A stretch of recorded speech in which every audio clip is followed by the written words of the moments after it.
a seminar led by Dr. Stephen Covey, the late Dr. Covey. He gets up in front of, 200, 300 people in the audience, asks everybody to stand up, take their left hand, cover their eyes, and with their right hand, point to which way they think north is. And then has the audience drop the left hand from the eyes, and you could see the right hand's just pointing in every direction. And he said this is analogous to how so many businesses and teams are run. Everybody thinks they know which way north is and point in that direction when it's the complete opposite.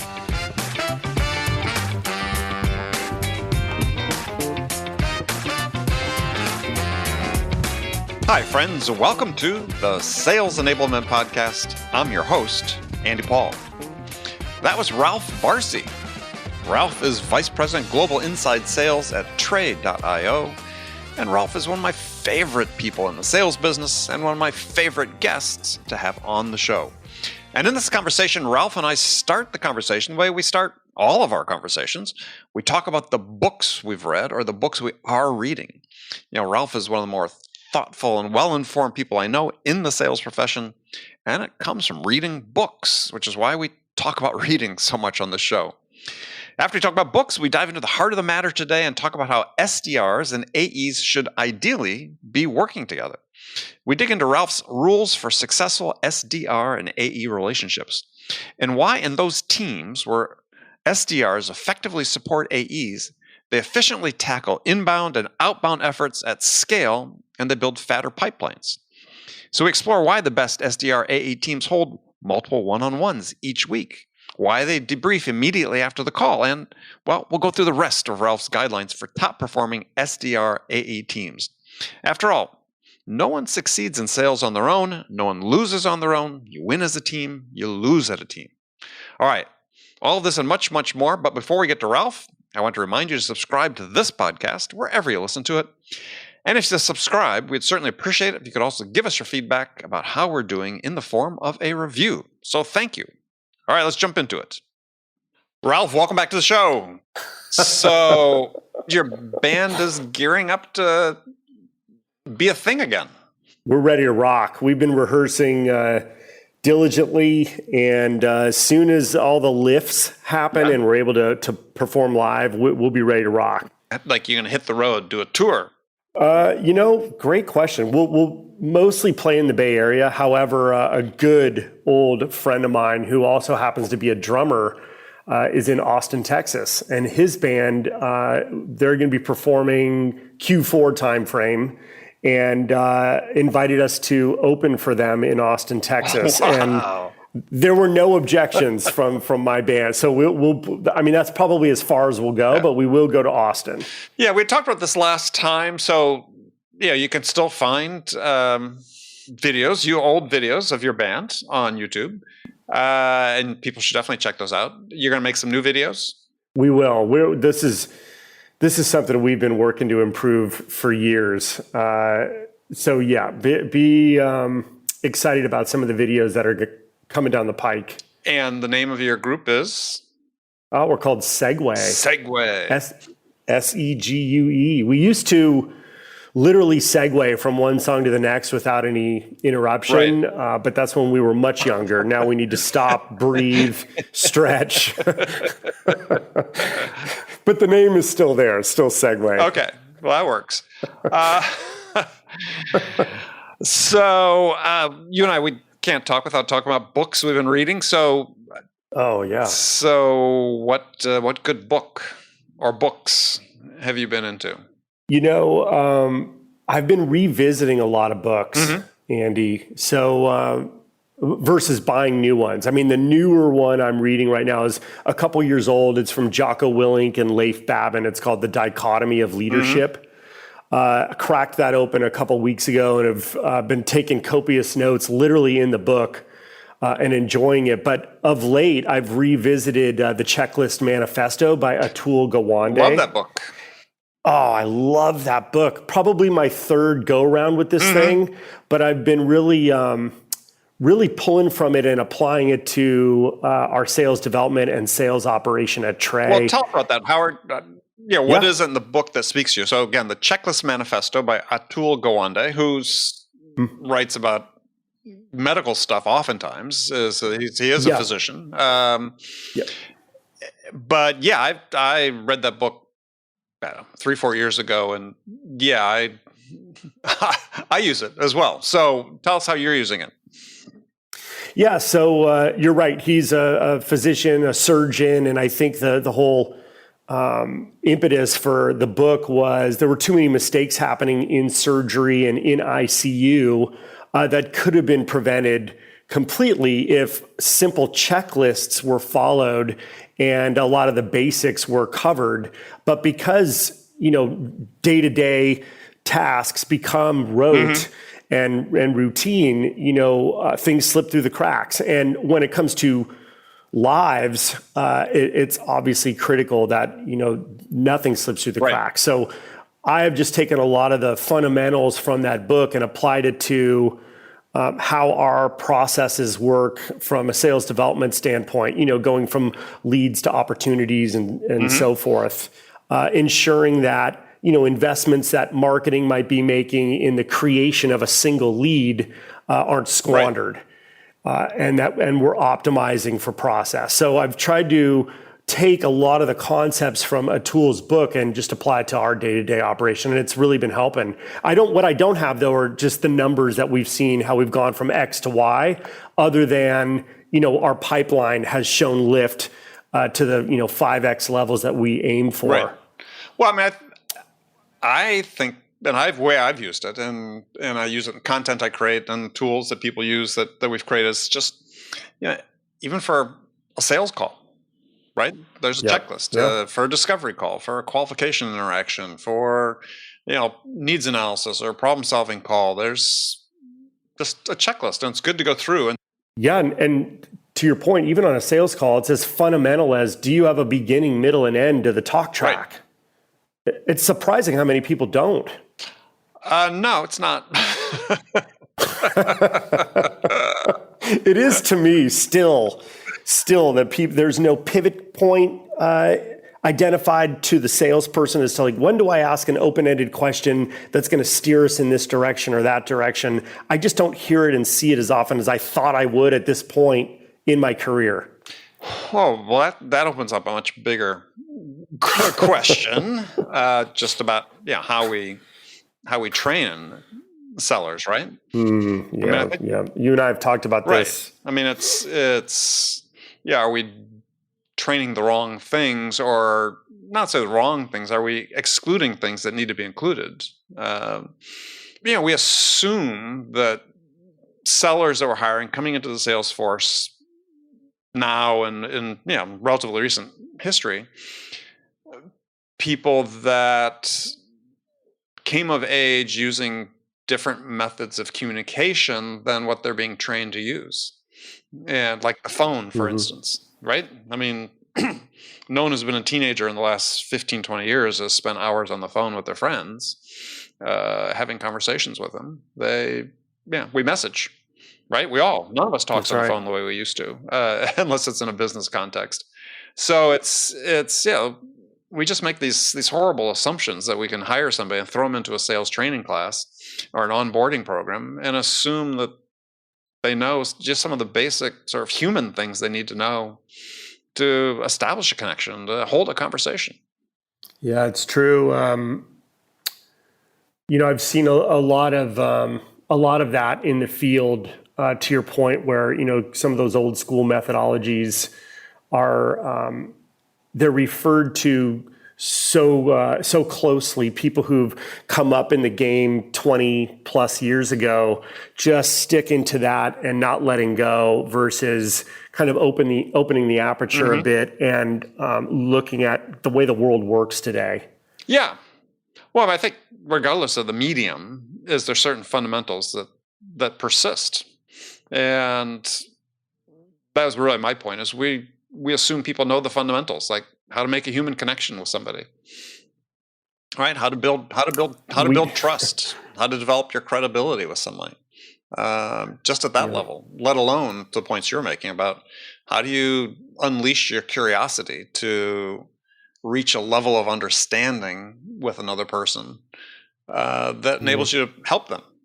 Yeah, it's definitely an assumption I make. I do assume more often than not that people do know those fundamentals and apply them in terms of just normal human interaction and being of service to the person that you're speaking with, and learning as much as you can about them and their world, to serve it, to accommodate it, and to help. And I think there is where the credibility and rapport will come from if you can do that right. But I mean, just take that as an example, though, is how often have you seen, have you experienced, or you've heard about that sellers are trained that, hey, you're there to serve the buyer? Yes. Not very often. Yeah, it's not. It's about making that number. It's about hitting that quota and getting that commission check and moving on to the next person. And I think this is... Yeah, it breaks my heart. Yeah, and I think this is what... Yeah, paint with a broad brush here, but this is what holds the profession back, is that we seem to be doubling down on this idea that, as you talked about, make number, hit, close the deal, and so on, as opposed to how do we help somebody achieve and accomplish something that's most important to them? Good news is I think it's fixable. Yeah. And I think it's it's something we can turn the ship on this. Well, yeah, the question is, how do we do that, right? Because I think we're sort of at a little bit of an inflection point in sales these days, and that we've sort of gone one way for sort of the last 15, 20 years. And it sort of feels like we've exhausted this direction, and it's time to try something new. Yeah, it is tiring, isn't it? Yeah, I mean, and there's no evidence to support the idea that this is one of my bugaboos is that we should be so much better than we are with the benefit of all this technology. Yeah. And there's no evidence to support that sellers are any more productive in the way I define it, which is, dollars of revenue generated per hour of actual selling time now than they were 40 years ago. Yeah, I think it's not just an external thing either, meaning like vendor to customer. I think there's a lot of challenges even internally with developing the credibility and rapport and building the relationships between and among your internal stakeholders. Mm-hmm. I don't think, I talk a lot about sales development efforts, and I think there's a lot of work to be done in terms of driving interlock between account executives and SDRs. Right. Marketing and sales, et cetera, however you want to slice it. I think it comes down to some fundamental human interaction stuff that I think is often overlooked. And it's something that doesn't scale. I think a lot of people, especially in the world I work in, there's a lot of focus on, well, how is this going to scale? How is this going to scale? And I think in a lot of respects, the things that scale, things will scale when you do the things that don't scale, when you actually work on one-to-one efforts and it's done collectively. I hope that makes sense. I hope that's not clear as mud. To something though, which is, and we're going to get into this about this, SDR AE relationships, but in sales you don't win alone, you don't lose alone either. 100%. Yeah, it requires a team of people at all times. And so I think you were referring to, though, that we still seem to be so siloed. In general, right? There's some, to greater or lesser degrees, depending on the company, but still tend to be so siloed that even though we're talking about, let's say ABM, where there's in its best form, you've got sales and marketing or revenue operations, even, completely enmeshed, similarly goaled and incented and so on, doesn't seem to be solving the issue. Correct. And it's also communicating which way is north. We've talked about that before, haven't we? No, go ahead. Maybe 20 years ago, I was at a seminar led by Dr. Stephen Covey, the late Dr. Covey. Mm-hmm. Mm-hmm. He gets up in front of, 200, 300 people in the audience, asks everybody to stand up, take their left hand, cover their eyes, and with their right hand point to which way they think north is. And then has the audience drop the left hand from the eyes, and you could see the right hand's just pointing in every direction. Right. And he said this is analogous to how so many businesses and teams are run. Everybody thinks they know which way north is and point in that direction when it's the complete opposite. And I see that a lot when the mission and the identification of the North Star isn't reinforced, recommunicated, and revisited, and so everybody kind of goes awry and goes every which way. Well, let's pursue that, because let's take I think it's sort of one of the most important. So, for instance, and this is regard to what you were talking about earlier in terms of service orientation, what is sales? Well, right? It is service. I think, sure, but unless you have alignment around that, you're never going to be, no one's going to be pointing in north in the right direction, right? Or the same direction. True. Yeah, I've sort of I always try to simplify things as much as I can in the work that I do. And to the point about service is, I define sales as listening to understand, not to know, but to understand, listening to understand what is the most important thing to the buyer, and then help them get that. Mm-hmm. That should be your job in sales. Pretty straightforward. Yeah. I know hardly any organizations that are oriented around that perspective of selling, because it's all about, as you described before, hitting the number. Yeah. But it's making the transaction. Right. And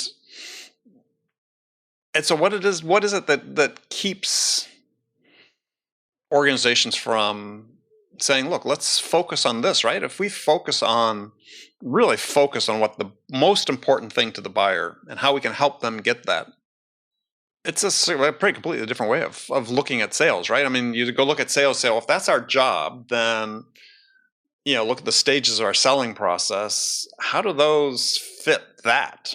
Mm-hmm. Wow. That's a big one. That's a big discussion. That's why we're here.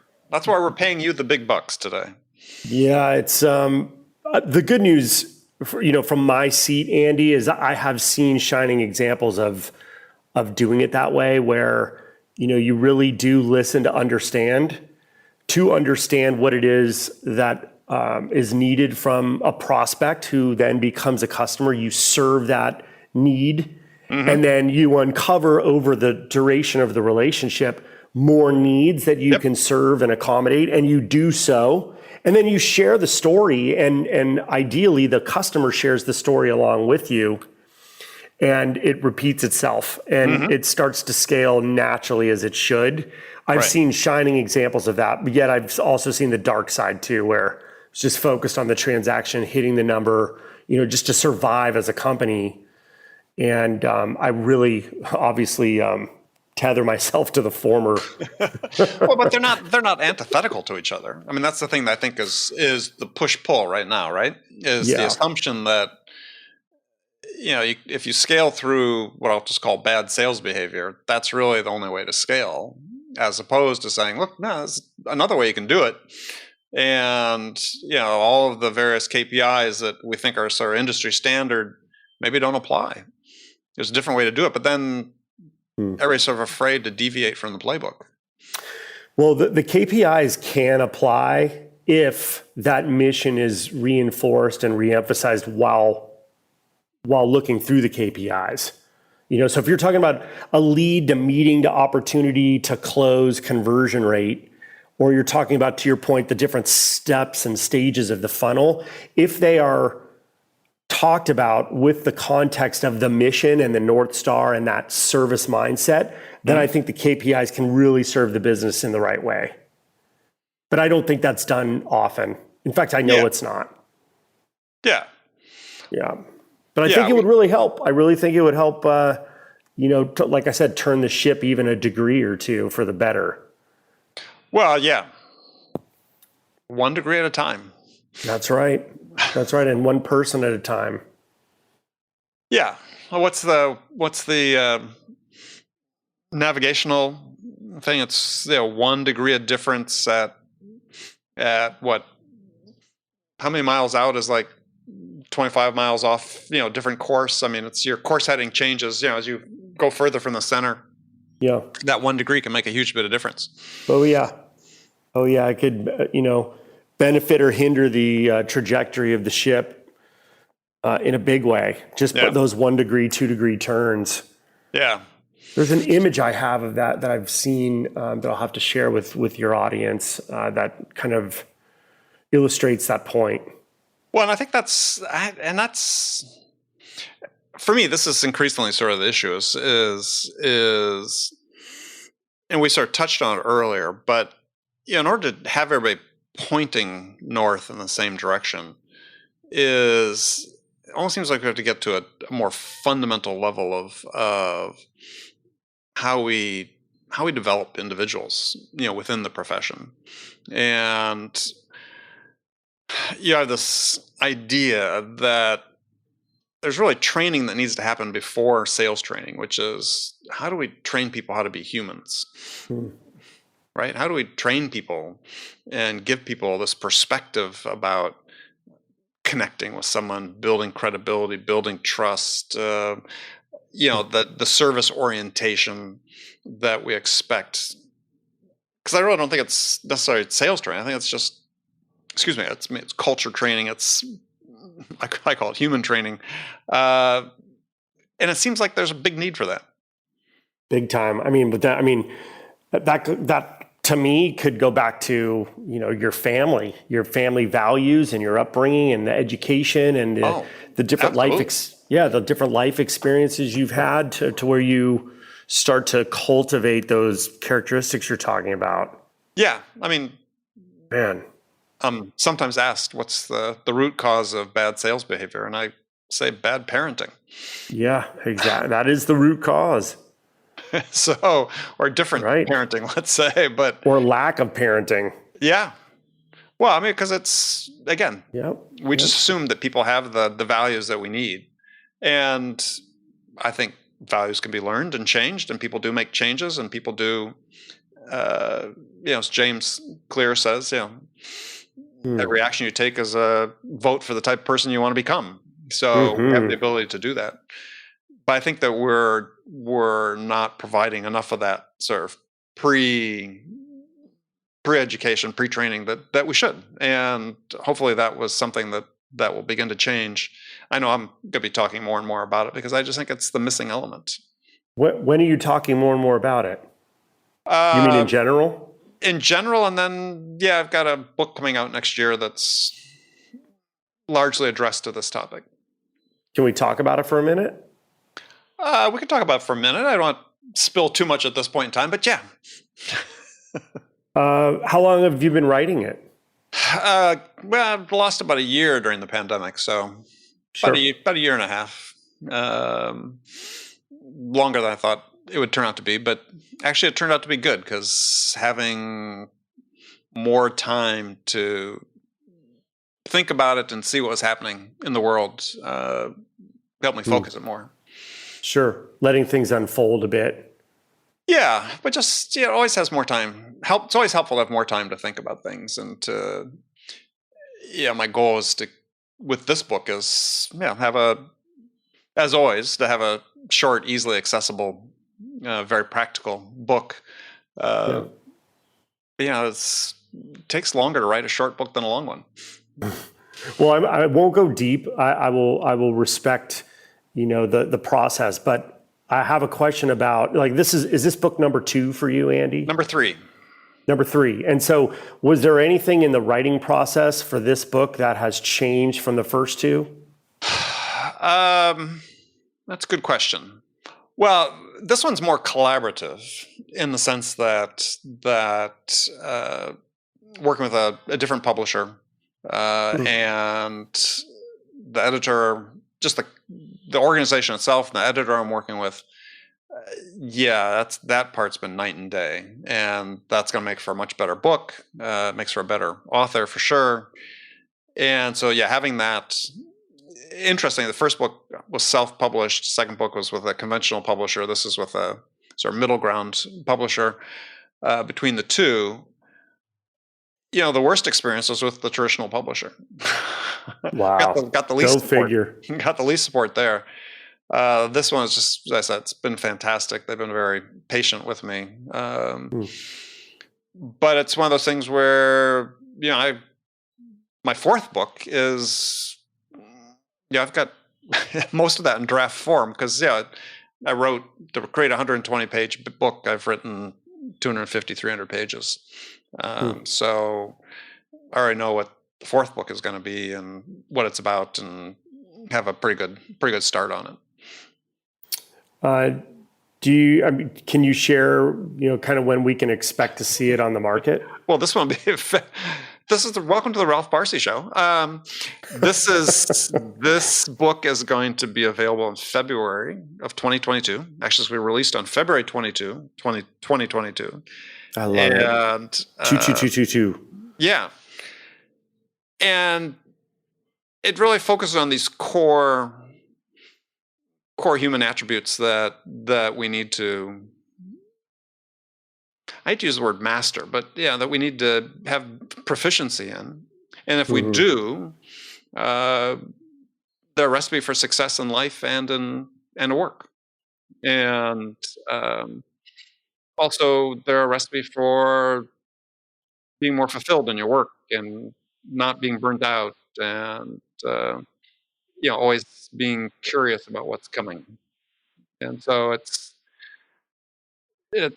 a sort of clarion call for individual sellers to take control of how they sell. I can't wait. Yeah, well, I'm excited. No, I can't wait, and I appreciate you writing something like that. I think it's going to positively impact a lot of folks, and it'll definitely serve our profession. That's for sure. So thanks for doing it.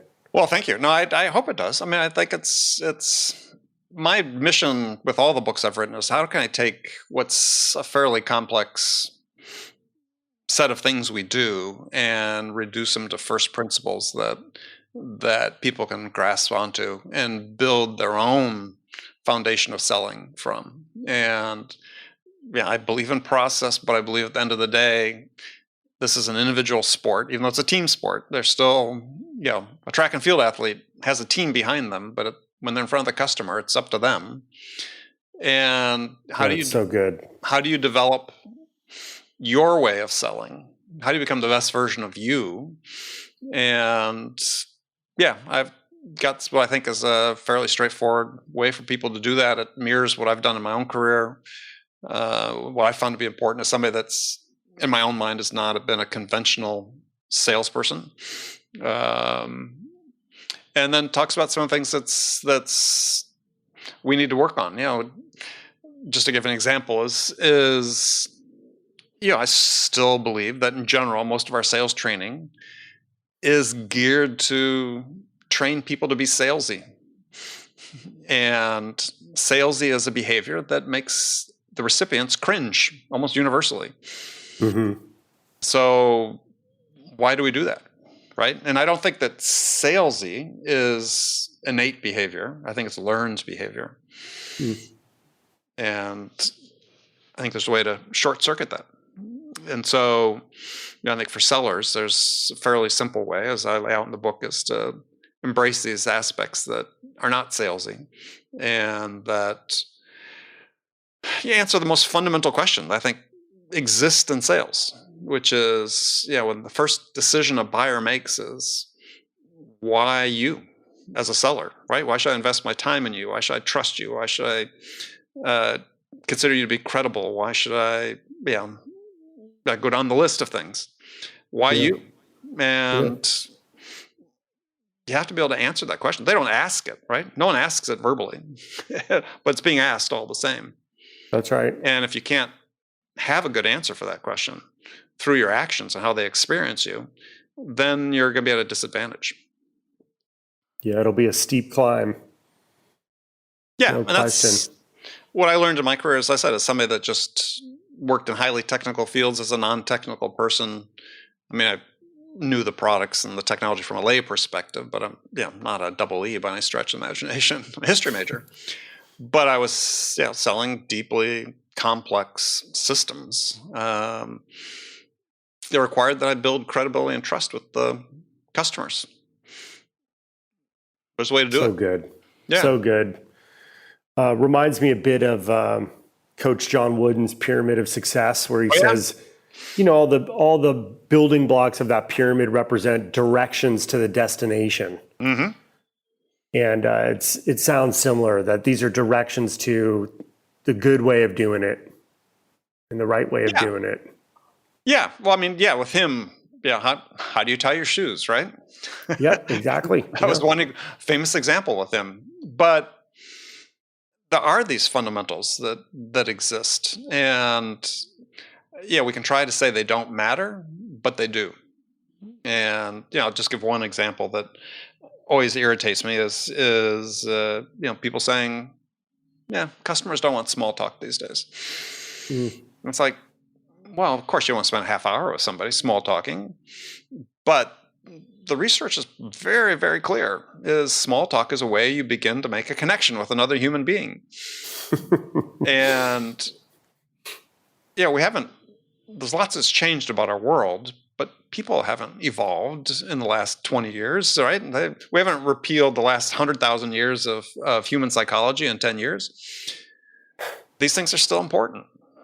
Andy, you would not have known about my 50th anniversary or 25th anniversary or 50th birthday if it weren't for some of that small talk. Yeah. Absolutely. I mean, that goes a long, long way. It means a lot. Warms my heart when I hear that. Well, and it's so easy. This is the thing that again drives me nuts when I have conversations with people about this, and I've had some on my show. It's like, why wouldn't you do this? So there's some authors out there saying that you don't need to be likable. That's like, really? Oh yeah. And wow. You know who they are. And in an absolute sense, that's true, right? In an absolute sense, I'm sure there are examples of people that do business with people that aren't likable, but it costs you nothing. And it could be the difference between being able to be in that opportunity or not. Could be the difference between winning or losing. I put the question to people all the time. So, I could ask you, Ralph. So, last deal you won, how much did you win by? What was your margin of victory? Yeah, right. Right? Did you win by 10%? Whatever that is, 20%? You can't quantify it. No way. So you have to assume the differences are small and that everything makes a difference. Yeah. Man. So, well, I can't wait to read your book, Andy. Thanks for doing it. Well, thank you. You may be on the list to early distribution to get a blurb from you. Please. Part of the author's duty is collecting blurbs pre-publication. So, trust me, you're on that list. I appreciate it. I'm honored. Happy to give a blurb. I appreciate that too. Yeah, it's. When's your book coming out? Oh boy, that's a great question. It's coming out. It's just I've got to put it in one spot to make it happen. I've got a battery of documents with the contents and material. And I think I've struggled most, though, with the topic and theme of it. I can get into mechanics of leadership or sales development or the SaaS world. But what resonates with me most, and what I think would resonate most with my tribe or my audience, is about a lot of the things you and I are talking about right now. Mm-hmm. The fundamental human interaction stuff. And just living a good life and being a good person to people and serving others. That's probably what it'll center on. All right. Well, if you're interested in working on it, I don't have I told you. So I part of my giving back is I I run a mastermind group for first-time sales authors. Ooh. And so the first cohort just passed through the session. We're about ready to start a second cohort. Okay. And when's the second kickoff? Well, I'll send you an email. It's coming. I'm intrigued. It's coming up. And, okay. Best of all, it's free of charge. Okay. So it's my effort to give back to this profession that's I've benefited from hugely, but also to encourage new voices in sales. And I think that we sort of been trying to get younger, more diverse voices, people to get out there to write books that will help shape the future of this profession.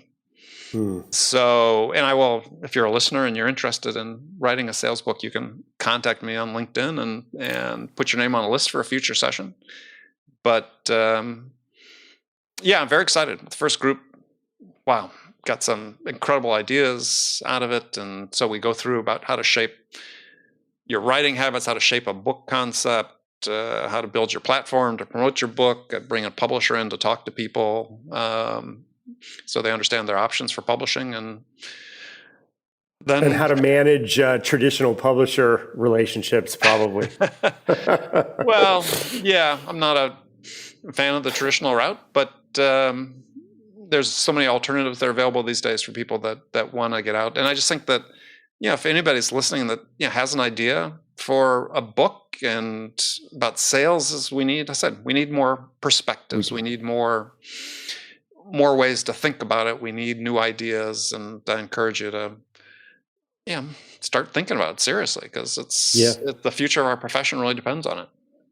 I encourage people to do the same, and I'm intrigued, like I said, and probably need to make that contribution. So that's a good way to put it, because I think that it is a contribution. I mean, we need to hear from Ralph, and we need to hear from everybody else, and one way to start, and this is just an idea I give to people if you're listening and you think you have something to say and something to add to the conversation, is just write down how you sell personally, right? Think about what you do that makes a difference to your buyers, to the point where they're willing to do business with you. And that's always a good starting point for a book, right? Is what do you do that works, that you think maybe is different, or that you do is slightly different? And you can start talking about on LinkedIn. You can post on LinkedIn, which is a great way to post stuff that's, I like to compare it to being a comedian trying out new material. Yeah. LinkedIn is a great way to do that. But just start with that simple step. Why? Makes me think of, Go ahead. Makes me think of the author Dr. Jordan Peterson. He was trying out the craft by answering Quora questions, and developed this catalog, which became his book. So he took swings at the plate, so to speak, by answering those questions. And I also I liken what you're saying to Simon Sinek's Golden Circle. Why do you sell what you sell? And then how do you sell? And then what is it that you sell? And I think, just really, really sitting with those questions and reflecting on them could really get the wheels turning. Well, but they also help you become more effective, right? I mean, if our goal is as individuals is how do I become the best version of myself, then I need to be thoughtful about that, right? I believe that we need to understand why what we do works, right? Mm-hmm. Why does, what Ralph does, why does that resonate with buyers? You may write it down. Said you may be right, you may be wrong, but it's a good starting point. And I think that insight, that self-insight, makes for a better salesperson. Couldn't agree with you more. Yeah, and so nice thing about having this platform of this podcast is, when people read the book, they'll see, oh, I heard him talk about this 18 months ago on an episode. Looking forward to being part of one of the next cohorts. All right. Well, I'll contact you, and I'll make this out. Anybody listening that you're interested, do contact me on LinkedIn. We're already starting a wait list for the next group. But hopefully we'll get a bunch of books published out of this that will set the tenor for the next 5, 10, 15 years in sales. There you go. And we start making that 2-degree turn. Exactly. Because it's needed. As I tell people is oftentimes I feel like I'm pushing the envelope more in sales than most people in terms of thought about it. And, I'm much closer to the end of my career than the beginning of my career. And we need people that are more at the beginning of their career to be pushing that envelope too. So. Oh, wow. So true. Next generation. Yep. All right, Ralph. We didn't talk about anything that I had planned, which people listening to the show know that's oftentimes the case, which makes for, I always make it's like the analogy is like when you show up, do your presentation, for a, bake-off presentation, and you never open your laptop. Yeah, right. That's the one, well, right? It means we get to reconvene, Andy. How about that? Well, you know me, I always like to reconvene. So I was going to tell you before we go, one book I think you should read. Oh, yes. Yep. I've got several, but in the interest of time, I'll keep it to one. And a great recommendation. This episode these people were on will probably have aired by the time this does. Is a book called Everyday Business Storytelling by Janine Kurnoff and Lee Lazarus, sisters. Beautiful book, graphically beautiful, easy to read, incredibly clear roadmap for building effective stories.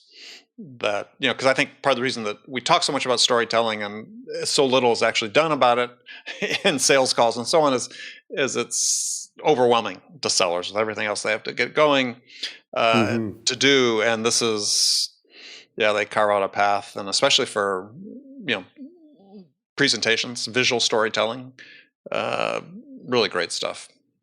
Love it. I'm glad it's on the market. I look forward to it. Yeah. I usually follow a mind map that goes by the acronym PAR, P-A-R, starting with the problem, then the action, then the result, just as a skeleton framework to tell a story from. Right. So I'm looking forward to checking that one out. Everyday Business Storytelling, and you said it's Janine and Lee. Yeah, Kurnoff, Kurnoff, and Lazarus.